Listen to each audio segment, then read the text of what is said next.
नमस्कार प्यारे बच्चों, आप सभी का स्वागत है एक बार फिर से आइडियल क्लासेस में। और आज की क्लास में हम अर्थमेटिक प्रोग्रेशंस यानी कि समांतर श्रेणी से संबंधित जो भी प्रश्न हैं कोशिश करूंगा कि यूपी बोर्ड के जो हिंदी मीडियम के बच्चे हैं या सीबीएसई के जो हिंदी मीडियम के बच्चे हैं उनको भी चीज़ें क्लियर होते चले। वैसे मैथमेटिक्स में इतना इशू होता नहीं है, ठीक है। तो चलिए स्टार्ट करते हैं। तो आज का हमारा टॉपिक है अर्थमेटिक प्रोग्रेशंस, ठीक है, एपी। तो सबसे पहले देखते हैं कि भाई एपी होता क्या है। सपोज दैट आपके पास क्या है, A1, A2, A3, A4, ठीक है, डॉट डॉट AN टर्म्स हैं, ये दिए गए हैं और आपको ये बताना है कि ये एपी है या नहीं है। तो अगर कंडीशन यहाँ पे बन रहा हो if A2 minus A1 is equals to A3 minus A2 equals to A4 minus A3 and so on, आगे भी अगर ये कंडीशन बन रही हो तो हम कह सकते हैं कि A1, A2, A3, A4 and AN जो हैं वो क्या होंगे, आर इन AP यानी अर्थमेटिक प्रोग्रेशन में होंगे। और यहाँ पर जो ये गैप होता है ना, A2 minus A1, A3 minus A2, A4 minus A3, इसी को कहा जाता है कॉमन डिफरेंस। फॉर एग्जाम्पल जैसे मान लो हमने एक सीरीज ली है ना, कोई भी एक सीरीज ले ली, वो है ये 9, 12, 15, 18 एंड 21 डॉट डॉट, ठीक है। ये एक एपी है ना। तो अगर मुझे ये पता है तो यहाँ पर एपी है, तो अगर मुझे ये देखना है, ये जो फर्स्ट टर्म होता है इसे रिप्रेजेंट किया जाता है ए से।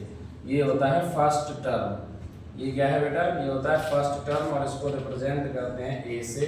तो ए इज इक्वल्स टू आएगा 9, ठीक है।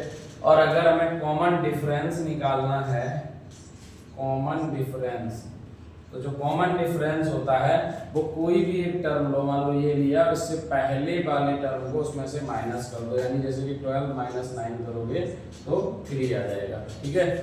ऐसे ही अगर यहाँ से देखोगे तो क्या, जैसे 18 है और 18 में से माइनस कर दोगे 15, तो यहाँ भी क्या आ जाएगा, सेम चीज़ वही आएगी।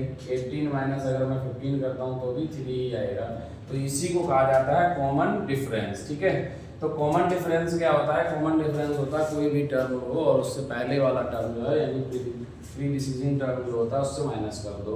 फॉर एग्जांपल A4 है तो उसमें से A3 माइनस कर दो, यानी फोर्थ टर्म लिया तो उसमें से थर्ड टर्म माइनस कर दो। अगर आपने फिफ्थ टर्म लिया तो उसमें से फोर्थ टर्म माइनस कर दो, तो वो क्या कहलाएगा, कॉमन डिफरेंस कहलाएगा, ठीक है। चलिए अब अगर हमें कोई एपी दी जाए और ये पूछा जाए कि उसका nth टर्म क्या होगा तो कैसे निकालोगे, चलिए उसको देख लेते हैं, ठीक है। जरा ध्यान से समझो। जैसे मान लीजिए कोई एपी गिवन है आपको और पूछा गया है कि आपको nth टर्म फाइंड करना है। nth टर्म कुछ भी हो सकता है, 16 हो सकता है, 17 टर्म हो सकता है। तो एक चीज याद रखना, फॉर्मूला क्या है, अगर आपसे पूछा जाए nth टर्म, तो nth टर्म की जो वैल्यू होती है वो होती है बेटा a plus n minus 1 into D, ठीक है। nth टर्म की जो वैल्यू है वो क्या है, a plus n minus 1 into D. अब क्वेश्चन क्या है, क्वेश्चन ये है suppose that 9, 12, 15, 18 is an AP, find the 16th term. Question क्या है, क्वेश्चन ये है, वही अभी जैसे मैंने एग्जांपल लिया था, क्या 9, 12, 15, 18 आर इन एपी। अगर ये एपी में है तो पूछा गया बेटा 16th टर्म बताओ इसका क्या होगा, ये क्वेश्चन पूछा गया है, ठीक है। अब ध्यान से समझो, यहाँ क्वेश्चन में गिवन क्या है, क्वेश्चन में गिवन है कि 9, 12, 15, 18 ये सब किसमें है, एपी में है ना। तो अब अगर मुझे इसका 16th टर्म निकालना है तो कैसे निकालेंगे, तो यहाँ पर क्या है बेटा, मैंने अभी बताया था, ये जो होता है इसे फर्स्ट टर्म बोलते हैं, तो एक ही वैल्यू हो जाएगी 9।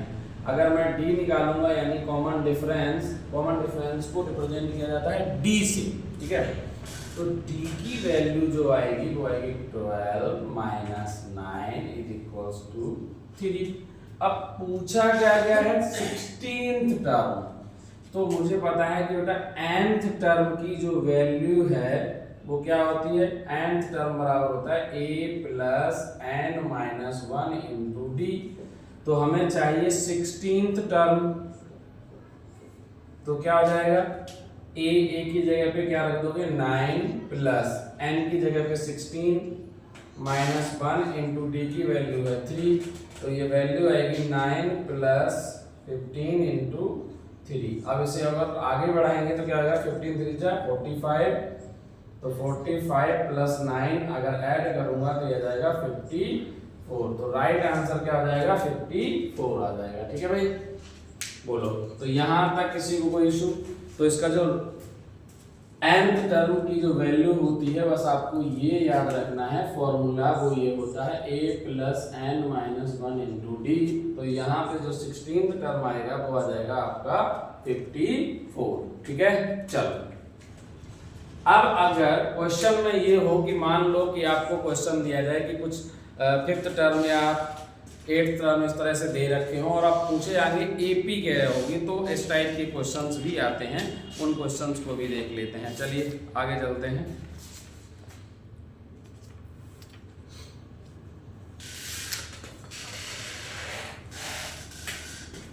जैसे क्वेश्चन है the 6th and 17th term of AP are 19 and 41। ठीक है, क्वेश्चन क्या है थोड़ा ध्यान से समझो।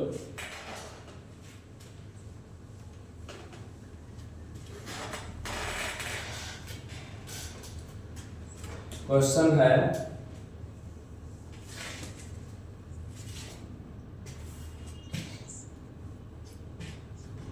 6th and 17th term,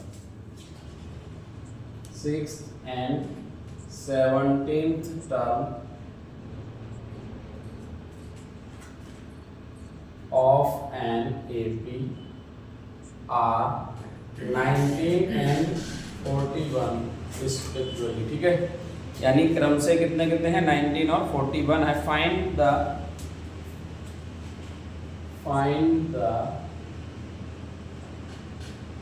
41st term. ठीक है, क्वेश्चन क्या पूछा गया है, बोला 6th टर्म की जो वैल्यू है वो है 19 और 17th टर्म की जो वैल्यू है वो है 41। तो पूछा गया 41st टर्म बताओ कितना होगा।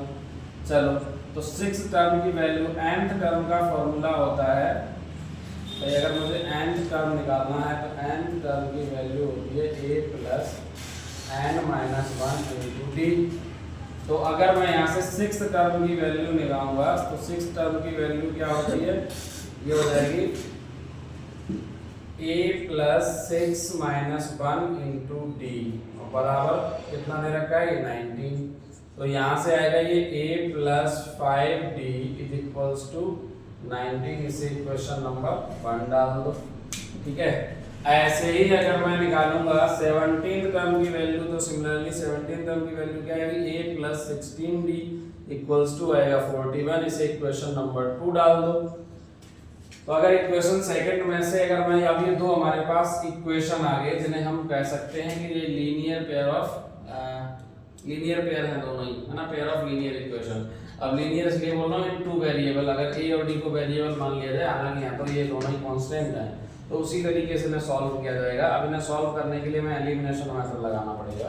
तो हम क्या करेंगे, इक्वेशन सेकंड में से फर्स्ट को अगर माइनस करेंगे तो a से a कैंसिल हो जाएगा, तो यहाँ लिख सकते हैं इक्वेशन सेकंड माइनस फर्स्ट। तो यहाँ से क्या आएगा, 16 में से 5 माइनस करोगे तो ये आएगा 9d इज इक्वल्स टू 41 में से 19 माइनस करोगे तो ये कितना आ जाएगा 2, और यहाँ कितना हो जाएगा 22, यही बचेगा ना।